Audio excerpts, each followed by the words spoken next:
Fala galerinha, aqui quem fala é o professor Elton Romualdo, professor de Filosofia, História e Sociologia. Esse é mais um episódio do Suricast e vamos falar um pouco sobre a República Brasileira. Nós vamos falar um pouco sobre a história da proclamação da República, República da Espada, e vamos apresentar alguns elementos que permanecem e algumas rupturas que foram estabelecidas pelo próprio processo histórico. Claro, nós não podemos deixar de falar que a história está repleta de acontecimentos, atos heróicos, heróis grandiosos, enfim. E vamos mostrar em que medida isso é autêntico e isso pode ser também uma grande criação. Enfim, se acomode aí que eu vou tocar a vinheta e nós vamos começar.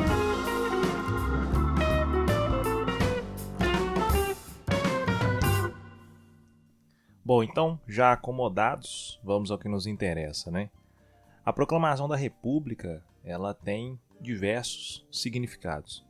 Justamente porque a história, pessoal, está repleta de acontecimentos, heróis grandiosos, que invariavelmente foram imortalizados em telas, contos e por aí vai. O momento de fundação da República aqui no Brasil, datado em 1889, não escapou dessas grandes telas, né? Ou dessas grandes audiências no que diz respeito aos noticiários da época.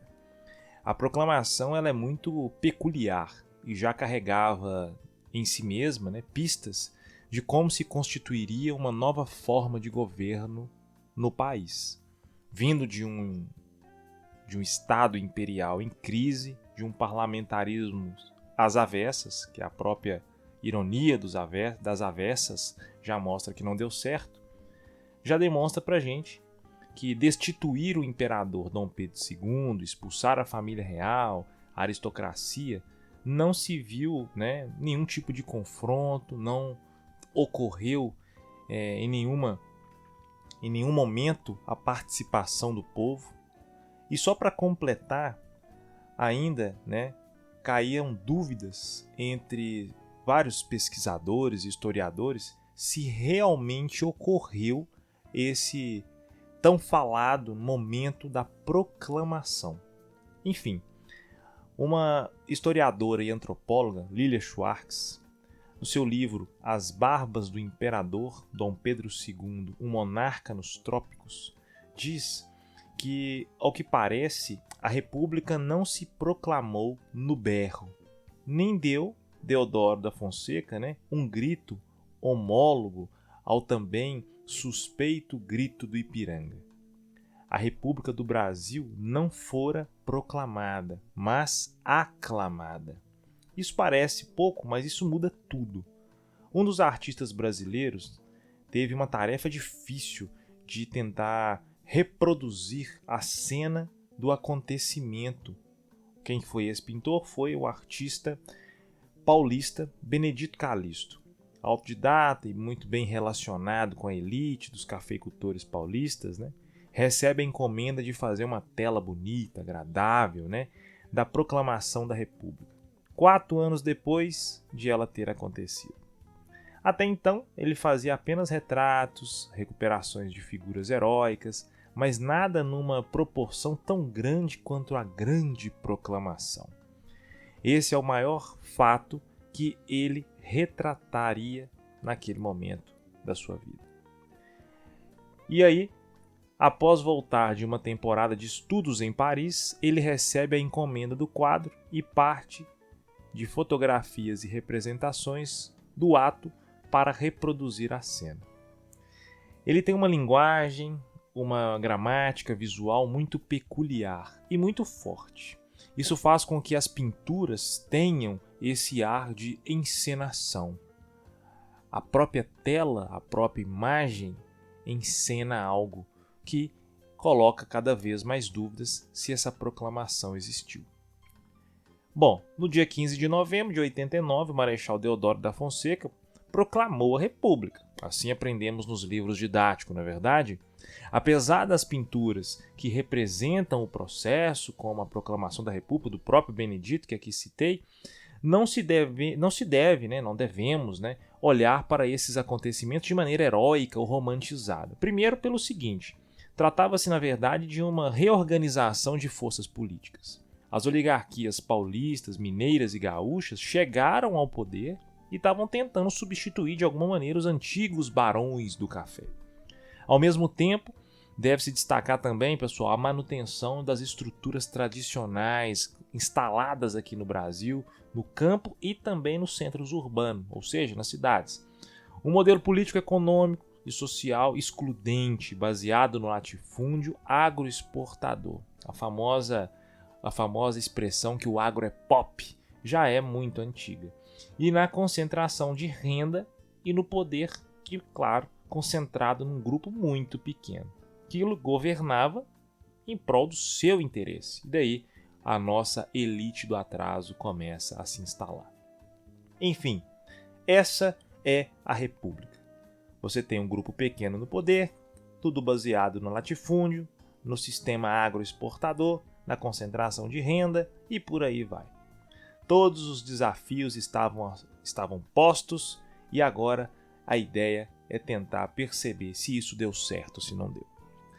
Bom, nas últimas décadas do século XIX, o Império Brasileiro enfrentou uma série de dificuldades, de problemas que levaram a um desgaste considerável da figura, da imagem de Dom Pedro II.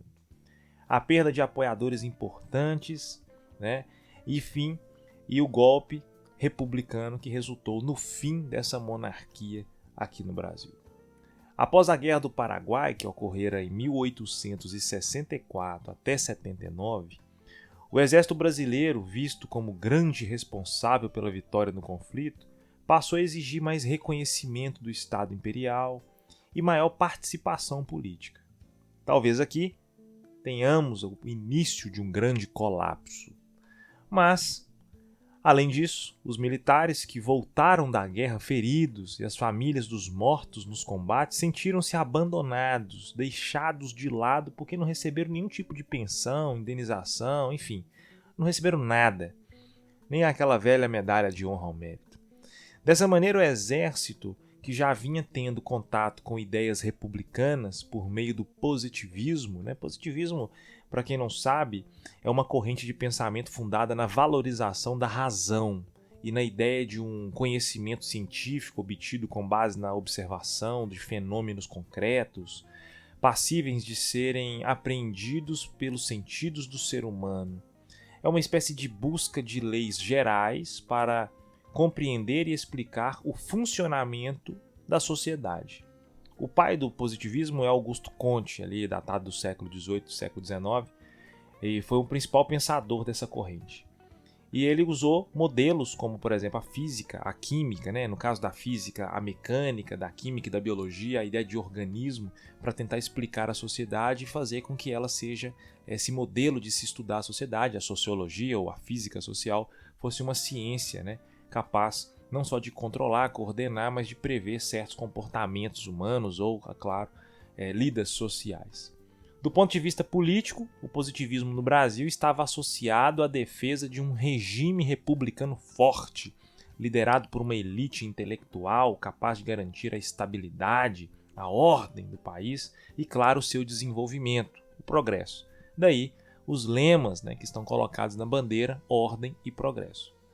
Enfim, essa ideia de um positivismo, dessas ideias positivistas que estavam ali atreladas a um governo republicano, romperam com o governo imperial. Essa aproximação do exército com o republicanismo foi o estupim, claro, foi a faca que cortava aquela melancia chamada império, que já estava fadada ao fracasso devido aos desgastes que ali aconteceram. Não era apenas o exército que estava insatisfeito com a monarquia. Os cafeicultores do Oeste Paulista eram conhecidos como empresários do café. Eles eram grupos, um grupo menor de cafeicultores, muito diferente dos barões do café. Por quê? Porque os barões do café tinham um poder político e tinham uma influência muito forte com Dom Pedro II. Esses empresários do café, eles não tinham esse poder político e também viam em Dom Pedro II, tal como o exército, e no modelo monárquico estabelecido aqui no Brasil, um grande empecilho ao seu projeto econômico e também uma forma política já ultrapassada. Esses empresários já usavam mão de obra livre, técnicas de plantio que ampliavam a produtividade em suas fazendas e, claro, à medida em que isso ia crescendo, isso ganhava força, eles foram se tornando uma elite econômica, mas que não tinha um poder político. E por isso começavam a questionar esse modelo de poder imperial que centralizava tudo na mão desse monárquico. E aí, como fica claro no Manifesto Republicano, né, de 1870, é um documento em que ficou explícito que eles defendiam o princípio da autonomia das províncias. E a partir daí ficava desenhado assim o grande interesse político desses cafeicultores. Ao fundarem o Partido Republicano Paulista, o antigo PRP, em 1873, desejavam a adoção de um modelo republicano e federalista, influenciados pelo liberalismo dos Estados Unidos. E é neste momento, exclusivamente a partir desse momento, dois grandes grupos adotaram uma posição contrária ao Estado imperial. De um lado, amplos setores do exército, de outro, parte da elite econômica ligada ao café. O desgaste da imagem do imperador começa a aumentar a partir daí, ainda mais quando ele entrou em uma disputa com a igreja, em decorrência de um conflito envolvendo a participação de maçons, que sempre tiveram uma aliança com o poder e, claro, com o fator econômico de maneira muito expressiva, e, claro, entidades maçônicas ligadas à Igreja Católica. Dois bispos acabaram presos por ordem do governo imperial, e apesar de um acordo entre Dom Pedro II e o Papa Pio IX e da anistia aos bispos presos, o caso contribuiu para deteriorar a monarquia brasileira e a imagem de Dom Pedro II.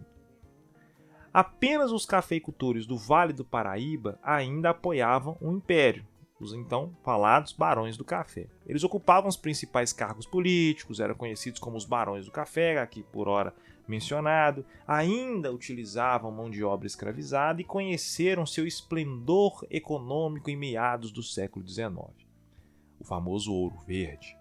Apesar de fazerem parte da elite política brasileira, naquele momento, naquele pequeno e curto momento, os cafeicultores estavam em decadência. O ano de 1888 levaria a mudanças significativas no cenário político brasileiro. Primeiro, com a aprovação da Lei Áurea, o Império perdia seus principais aliados e ficava em uma posição delicada. A grande questão àquela altura não era mais a abolição da escravidão em si. Afinal, os acontecimentos da segunda metade do século XIX apontavam para isso. Isso o quê? Desde as ações de grupos organizados por pessoas escravizadas e pelos libertos, como rebeliões, fugas, formações de quilombos e compras de alforrias, até as próprias leis adotadas pelo governo imperial, como a lei do ventre livre, dos sexagenários e por aí vai. A campanha abolicionista tinha ganhado apoio até mesmo entre os políticos. Além de não prever qualquer tipo de inserção da população negra nas políticas de direitos, a abolição da escravidão determinava pela Lei Áurea não o estabelecimento de nenhum tipo de indenização aos antigos senhores, o que causou naquele momento uma enorme satisfação à elite escravocrata brasileira. Além de você escravizar uma pessoa, pelo fato de você dar a liberdade, coisa que ela ganhou por natureza ao nascer e foi roubada, esses cafeicultores, escravistas, queriam receber do governo brasileiro uma indenização. E os próprios escravos, pessoas que eram livres e foram caçadas e colocadas na situação de escravidão, em momento algum ganharam nenhum tipo de indenização, nenhum tipo de terra, de condições mínimas de subsistência. Só um parêntese básico que eu não podia perder essa oportunidade. Enfim, os barões do café abandonaram o apoio de Dom Pedro II e ao Império, tornaram-se republicanos de última hora, nos 47 do segundo tempo, com a bola já na entrada da área. E assim começa a se abrir o caminho para a tão proclamada República, né? Que na verdade não passou de um golpe republicano que pôs fim à monarquia no Brasil e a partir daí instaurou a República. Mas enfim. No dia 15 de novembro, então, de 89, o Marechal Deodoro da Fonseca chega ali, como ele era um marechal, ele entra dentro do palácio, todo mundo batendo continência para ele, e ele chega e avisa: meu jovem, meu caro, meu senhor, amigo do peito, íntimo, Dom Pedro II, estamos tomando o poder e a partir de agora o Brasil será uma república. A partir daquele momento, novos desafios estavam colocados. Em primeiro lugar, havia uma divergência entre os próprios republicanos sobre o modelo a ser seguido. As elites defendiam, em geral, o modelo federalista. Em São Paulo, especialmente, a referência era um modelo dos Estados Unidos, federalista e liberal. Outros grupos, formados por civis e militares influenciados pelo positivismo, defendiam uma república forte. Além deles, setores mais radicais passavam a ser identificados como jacobinos florianistas, em razão da defesa exaltada da República, da oposição vigorosa à volta da monarquia e do apoio às medidas populares adotadas pelo Marechal Floriano Peixoto, que foi o sucessor de Deodoro da Fonseca. Em meio a esse debate, foi estabelecido um governo provisório. E aqui de cara eu já digo, esse governo provisório, que foi responsável por organizar um novo regime, Deodoro, líder da derrubada do Império, amigo de Dom Pedro II, chefiou o novo governo e uma espécie de assembleia constituinte que foi convocada para criar uma nova constituição. Só que esse governo ele ficou caracterizado ali basicamente como uma monarquia. Primeiro, não teve participação popular. As pessoas não sabiam de fato o que estava acontecendo no Brasil. Segundo, mantiveram o poder concentrado numa única pessoa. A diferença é que agora outros grupos começaram a se reorganizar, que não tinham poderes políticos, passaram a ter. Enfim, a escolha de Deodoro foi fundamental para os planos da elite brasileira. Apesar do seu autoritarismo, que mais tarde levaria ao rompimento com as oligarquias e a sua renúncia, o Marechal era muito respeitado no exército, que foi um grupo muito importante para essa derrubada do poder. Além disso, por não ser um republicano radical, era próximo aos monarquistas, estava ali, no famoso meio do caminho, fazendo uma sala, mantendo as boas e agradáveis aparências. Dessa forma, garantia-se que não haveria transformações profundas com a chegada da República.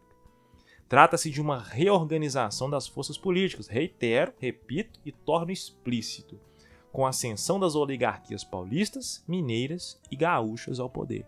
Sem grandes mudanças estruturais, tudo ali na sua boa permanência do modelo político, econômico e social, mantendo-se as pessoas excludentes, pobres, negros, indígenas, continuavam sempre excluídos, a população não participava de nada, não sabia de nada, tudo baseado no latifúndio e também no sistema agroexportador, a famosa indústria da cana-de-açúcar, onde tudo de bom vai para o exterior e ficamos com o resto.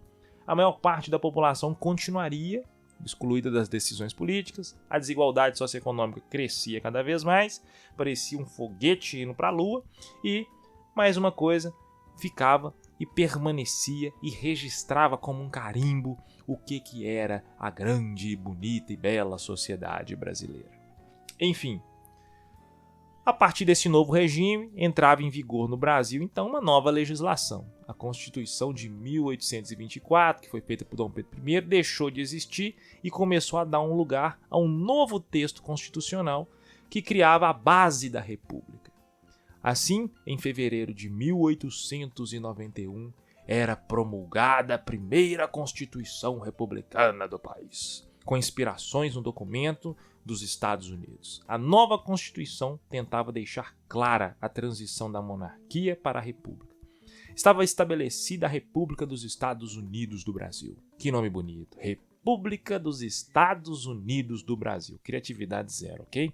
Liberal e federativa. Garantia-se a autonomia dos estados para cobrar impostos, contrair empréstimos e criar leis.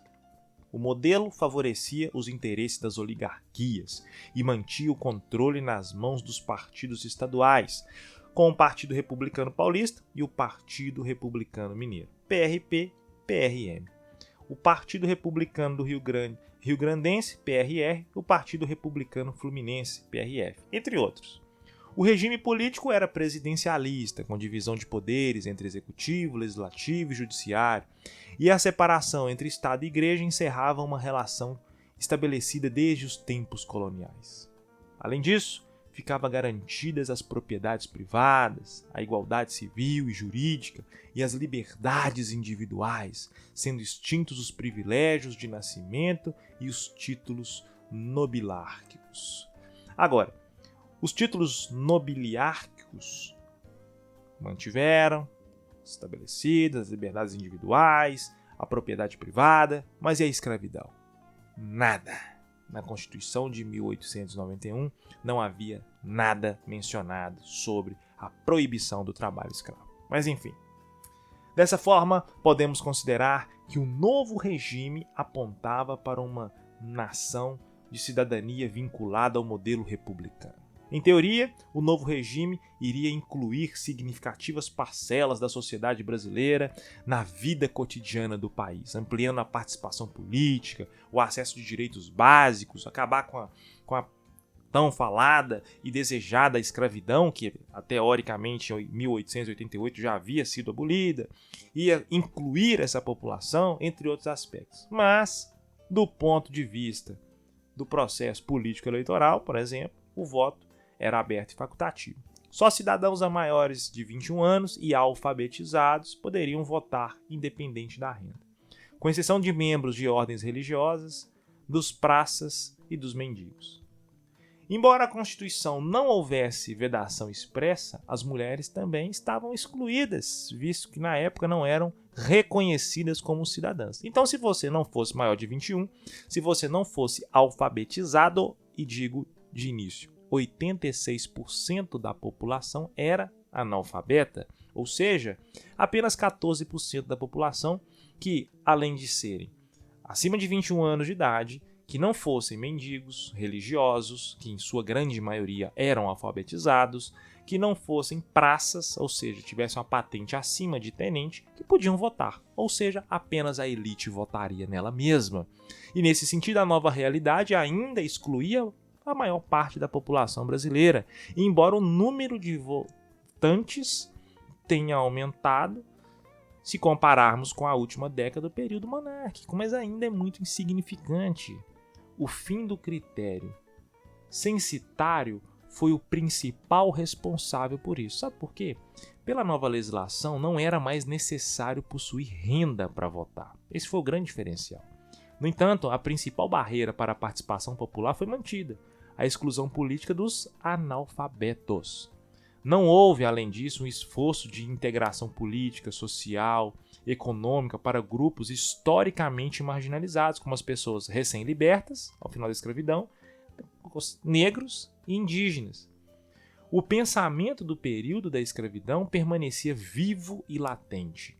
A não se inserir essa população na sociedade, reforçou-se o racismo estrutural, que sobrevive até os dias atuais. É uma grande continuidade, que permanece na nossa sociedade. Nesse contexto, até mesmo a mestiçagem do povo brasileiro continuava a ser vista como um problema a ser superado. Por exemplo, assim como no Império.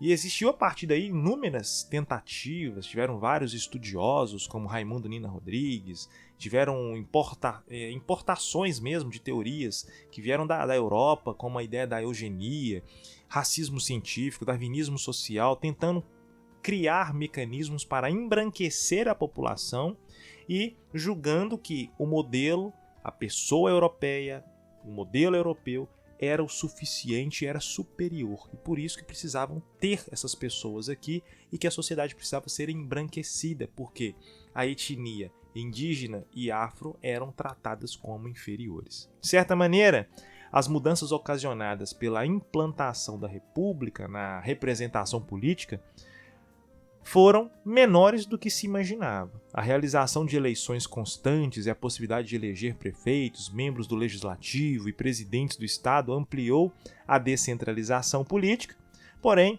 isso não necessariamente aproximou a população com o que estava acontecendo no país e com o poder. Continuou ali muito alheio, a população continuou muito alheia a tudo que estava acontecendo, porque não se conseguia entender o que se acontecia.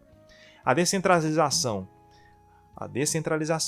facilitou o fortalecimento dos poderosos chefes políticos locais que se organizaram, né, de modo a impedir a ascensão de oposicionistas, ou seja, os famosos ali coronéis começaram a se estabelecer, você tinha ali a política dos estados muito bem ali forte, porque a partir do momento que descentraliza, eles começam a controlar as regiões ali existentes, e na prática, a maioria da população estava excluída da participação política, já que o poder se encontrava nas mãos de um pequeno grupo, e por outro lado, além de tudo isso, em meio a tudo isso, setores das elites que criticavam intensamente a participação popular, justamente para atrapalhar os projetos que eles ali estavam criando e desenvolvendo.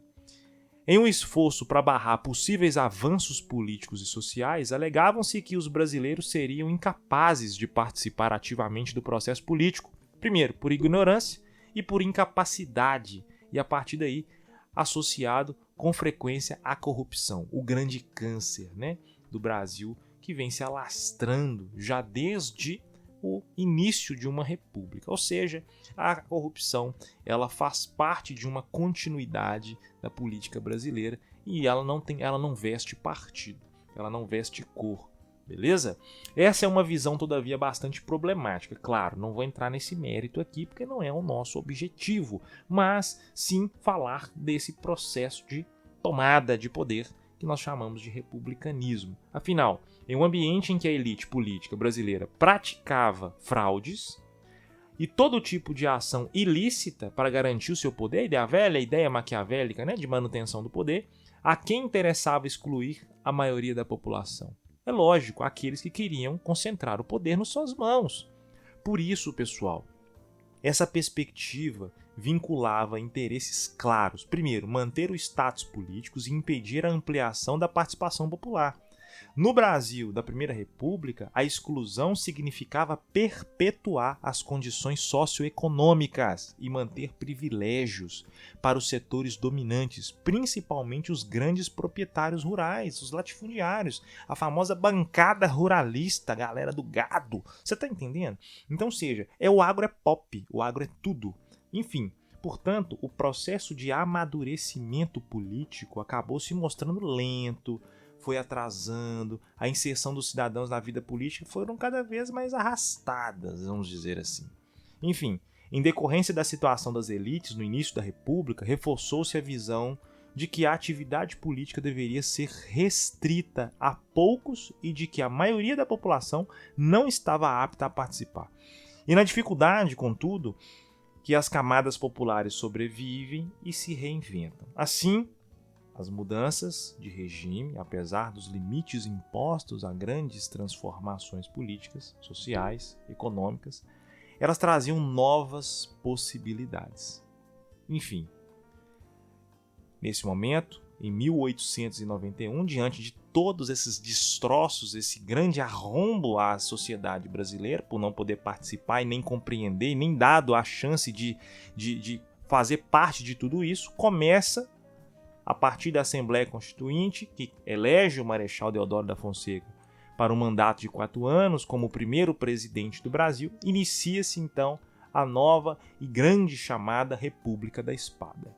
Ou seja, entre 1889 a 1894, o país foi governado por militares e marechais do Exército Brasileiro. Daí, como a espada representava a patente, o nome foi usado para nomear o período. República da Espada. Na consolidação desse projeto republicano, era fundamental garantir a construção de um imaginário ligado a esse novo regime. Essa forma de governo precisava ganhar uma legitimidade e, a partir daí, né, não bastava colocar tudo isso pela força. Não bastava criar apenas uma constituição, escolher um presidente, etc. A estruturação foi uma parte importante e daí precisou criar-se imagens, né? Como, por exemplo, pensar como tinha na monarquia, né? Você tinha um conjunto de imagens que concebiam o imaginário nacional, como a figura do imperador, o trono, a bandeira imperial, a ideia de sucessão, a presença dos Bragança no Brasil, o vínculo com o passado português, enfim. Algumas seguem vivas até os dias atuais, né? Como a imagem romantizada de Dom Pedro I na famosa cena do Grito do Ipiranga, a própria bandeira do Brasil, que ainda tem muitos elementos, né, associados tanto a Portugal quanto a bandeira, né, austro-húngaro, enfim. O pensamento era que na monarquia os brasileiros sabiam como funcionavam as coisas, as regras de conduta, as práticas cotidianas, os direitos, os deveres, enfim. As pessoas sabiam o que era o Brasil Império, estavam habituadas a esse regime e não compreendiam o que esperar da República, nem o que ela mudaria no cotidiano da população. Nesse momento, essa elite, esses estudiosos, tiveram um esforço gigantesco para construir um novo imaginário. Entre os símbolos, havia a necessidade de criar uma figura que representasse o regime republicano.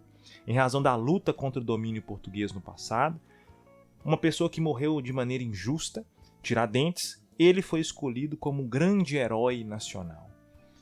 A figura de Tiradentes, né, foi reelaborada para atender às necessidades. E nas imagens, né, você percebe que há um conjunto de semelhanças da pessoa de Tiradentes com Jesus Cristo, com cabelos longos, barbas, vestes claras, né?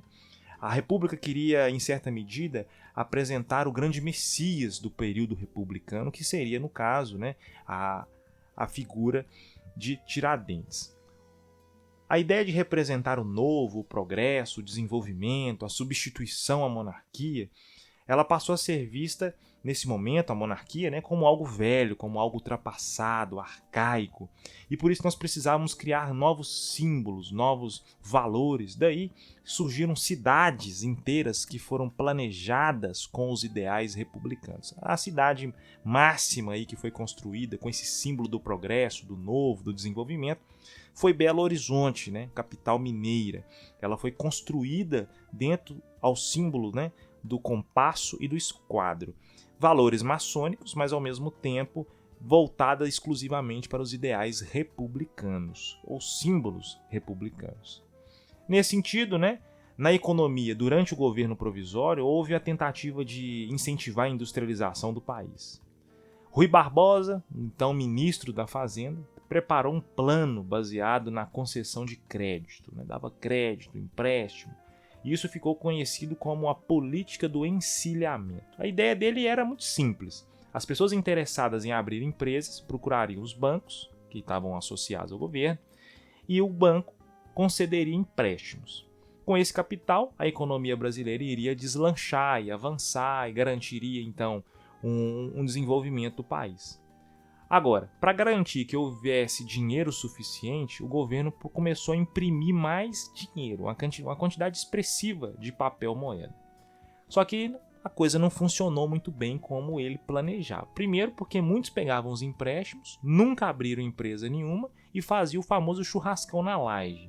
Com isso, né, isso fez com que a Bolsa de Valores ainda entrasse em colapso. 2. Fizeram que o Brasil tivesse mais dinheiro do que necessariamente podia ter no mercado, gerou inflação e a partir daí gerou uma grande crise econômica. Basicamente o que ocorreu foi, essas pessoas que pegaram empréstimo nunca abriram as empresas, ainda colocaram ações à venda na Bolsa de Valores, várias pessoas perderam tudo em meio à especulação financeira. Além disso, com o dinheiro foi impresso sem que houvesse garantia das riquezas que a moeda representava, a inflação disparou.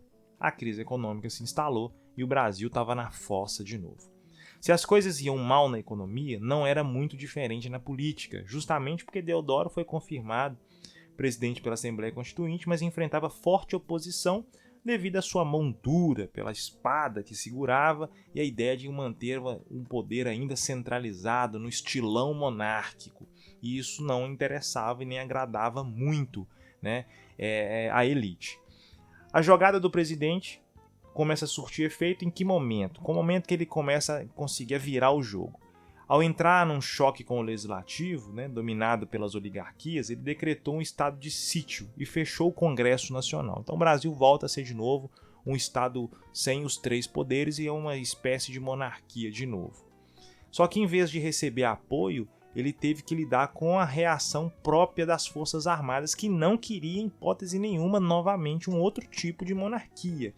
E a medida foram muito clara. O que eles fizeram? Sem apoio militar nenhum, Deodoro teve que renunciar à presidência da República em novembro de 1891. Então ele não cumpriu o seu mandato. E a partir daí ele foi substituído por, então, Marechal Floriano Peixoto, também militar. Então o seu vice-presidente da República assume o poder. E segundo a Constituição, em caso de renúncia do presidente, antes da metade do mandato, que foi o caso do Deodoro, né, o vice deveria convocar novas eleições. Só que não foi bem assim que aconteceu. Floriano estava disposto a permanecer no poder e as oligarquias paulistas o apoiaram. Então teve o golpe do golpe. Preocupadas com a instabilidade política e a possibilidade de um levante monarquista ou popular. Então as pessoas tinham medo do povo se rebelar, tinham medo da monarquia voltar, então vamos dar o golpe do golpe e manter o nosso amigo Floriano aí. Só que, pessoal, o que acontece? Floriano estava disposto a permanecer, como eu acabei de mencionar, ele estava lá presente, feliz e sorridente. No entanto, setores do exército também expressaram apoio ao novo presidente e garantiram a ele o poder dele, estava junto com a galera, com a elite, etc. Só que não foi muito bem a reação da Marinha. Existia na época a liderança do almirante Saldanha da Gama. Oficiais, né, da Marinha se insurgiram contra esse governo, fizeram uma espécie de revolta, exigindo, nesse momento, a renúncia do Floriano. E nesse momento, temos como início a Revolta da Armada, já mais ou menos em 1893. Nessa época, eclodia no Rio Grande do Sul a Revolução Federalista. O Partido Federalista, liderado por Gaspar Silveira Martins, disputava com o Partido Republicano Rio-Grandense, controlado por Júlio Castilhos, aliado a Floriano Peixoto. A disputa política entre os grupos foi marcada por fraudes, perseguição, levou ao conflito no Estado, a divisão, aquela coisa toda. Com dificuldades no Rio de Janeiro, os rebeldes da Marinha buscavam uma aliança com os federalistas gaúchos. Floriano, por sua vez, estreitou as relações com Júlio Castilhos e seus partidários. Ou seja, ele ganhou mais força com os republicanos, né, rio-grandenses, e conseguiu controlar tanto a tentativa dos federalistas e também diminuir a força da revolta da Armada, já que estavam associados aos federalistas. Enfim, no fim das contas, os dois movimentos foram massacrados pelo Estado republicano. A violência do movimento e a repressão resultou em um número de vítimas superior a 10 mil mortos. E ao vencer os rebeldes, contudo, Floriano Peixoto se afirmou no poder e consolidou a República, ficando conhecido como Marechal de Ferro. De maneira geral, Floriano cumpriu sua parte no pacto que manteve no poder. Acalmou as manifestações da população com tabelamento de preços, construiu habitações populares e garantiu a ordem e o controle sobre as revoltas que ameaçaram a República. E daí, a ordem mantida, o progresso se iniciava. No final de 1894, após as eleições que deram a vitória ao paulista Prudente de Moraes, passou o poder aos civis e se retirou da vida pública. Encerrava-se, então, a República da Espada e a jovem, eu diria, a criança República Brasileira, apesar das turbulências ali da primeira infância, permanecia existindo e ia se desenvolvendo. Com a chegada do Prudente de Moraes ao poder, é importante destacar, teve início também uma nova fase, né, da República Oligárquica. A partir de então, os civis chegam à presidência, né, essa elite começa a presidir o Brasil, e as elites agrárias passaram a controlar diretamente o poder, permanecendo no comando até a chegada de Getúlio Vargas em 1930. Enfim, para concluir, os primeiros anos da República Brasileira, eles foram muito importantes para a nossa história no Brasil, né? Enfim, o regime, de modo geral, recém-constituído em 89, enfrentou algumas instabilidades, que é muito natural no início de tudo, né? Processo, mas também conseguiu se fortalecer. Para estabilizar, foi criado o imaginário republicano, criaram-se símbolos, criaram mitos, novas formas, né, de fazer com que a população se identificasse com aquele regime. E a partir daí, além disso, né, a estruturação do regime republicano com a elaboração de uma nova constituição, com uma cidade planejada, como foi Belo Horizonte, para que os seus ideais conseguissem se manifestar de maneira mais expressiva. Os desafios não eram poucos, foram muitos, tiveram revoltas, foram controladas, e a partir daí surge-se a República e estamos nela até os dias atuais. Eu me despeço aqui, agradeço você por estar comigo aqui até esse momento. Digo de antemão para você me seguir nas redes sociais, joga aí @EltonRomualdo, segue eu lá no Instagram, manda sugestões de episódios e vamos que vamos, firmes e fortes igual prego no angu. Valeu!